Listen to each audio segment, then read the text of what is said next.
আসসালামু আলাইকুম প্রিয় খামারি ভাই বোনেরা, আশা করি সবাই ভালো আছেন, সুস্থ আছেন। আজকে ভিডিওটা বেশি বড় করিনি, ছোট ভিডিও, দয়া করে শুনবেন, আপনাদের সবারই কাজে লাগবে। বিষয়টা হলো, বর্তমানে কিন্তু আপনার দেশে আপনার কম হতে পারে, অল্প স্বল্প কিছু কিছু জায়গায় ব্লাড ফ্লু, তারপর আপনার কলেরাজনিত ভাইরাস এবং ভাইরাসজনিত নানানবিধ রোগে কিন্তু আক্রান্ত। আমি আমার অভিজ্ঞতা বলতে পারি, আমার এলাকাতে আমার জানা মতে অনেকে কিন্তু বর্তমানে আপনার মুরগি বিক্রি করে ফেলাইছে, একেবারে নতুন প্রোডাকশন ভাই। ওই মুরগি কিন্তু বিক্রি করে লাগছে, কিচ্ছু করার নাই। ভাইরাস একবার লেগে গেলে ভাই কী করবেন আপনি, কী করার আছে, কিচ্ছু করার নেই। যেটা আছে সেটা হলো আপনি সাবধান হইতে হইব, মুরগিগুলোর ভ্যাকসিনগুলো সব কমপ্লিট করা কিনা এই জিনিসটা আপনি দেখতে হইব। এই জিনিসটা কিন্তু অনেক ইম্পর্টেন্ট, নাহলে কিন্তু আপনি মুরগি টিকাইতে পারবেন না। আরও দু একটা বিষয় আছে, এই বিষয়টা আপনারা হয়তো অনেকেই খেয়াল করছেন, তারপর আমি আরেকবার কই, এই জিনিসটা আপনারা একটু মিলাই নিয়েন।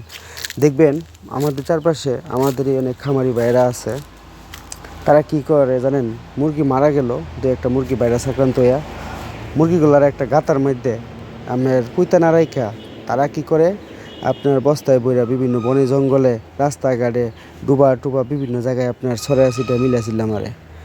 এই মুরগিরা কি করে আবার শিয়ালে বা কুকুরে ওগুলো হারে মুখে করে নিয়ে আসে, আইনার আপনার হয় আমার ফার্মের সামনে রেখে দিতেছে, নাহলে আপনার ফার্মের সামনে রেখে দিতেছে। এই মুরগি, ওই মরা মুরগির ভাইরাস থেকেই কিন্তু আপনার ফার্মে আবার রোগটা ছড়াইতেছে। আবার আমরা অনেকে আছি, একজনের ফার্ম থেকে আরেকজনের ফার্মে যাই। বাইরে বর্তমান যে অবস্থা, আপনার যে আবহাওয়া, যে সমস্যা চলতেছে বর্তমানে, আরেকজনের ফার্মে না গেলে কি হয়, গেলাম না, যদিও ধরেন একান্ত জানি লাগলো, বাড়িতে আইলেন, আয়রা চেষ্টা করবেন মুরগিটিরে স্প্রে কইরা, নিজের শরীরের স্প্রে কইরা তারপরে জানে নিজের পোলট্রি ফার্মে ঢুকা লাগে। এটা করেন, এটা করা খুবই দরকার। আপনার কি বলবো ভাই, 8 লাখ 10 লাখ 12 লাখ টাকা খরচ করে আপনার অনেকে ডিম আনাইছে, সেই মুরগি এখনও ডিম আপনার পূর্ণাঙ্গ বড় হয় নাই, এখনও ডিমের সাইজ ছোটো ছোটো। এই মুরগি কিন্তু বিক্রি করে লাগতেছে আমার চোখের সামনে। 15,000 মুরগি আমি নিজে দেখছি যে বিক্রি করে ফেলাইছে। এগুলো এখনও বিক্রি করার সময় কিন্তু হয়েছিল না, কিন্তু তাদের বিক্রি করতে হয়েছে। এর একটা কারণ হলো তারা একটু সাবধান, সচেতনতা কম। পাশাপাশি আপনার যদি মুরগির ঠান্ডার ডোজ কমপ্লিট না থাকে, চেষ্টা করুন ঠান্ডার ডোজটা কমপ্লিট করিয়ে রাখতে।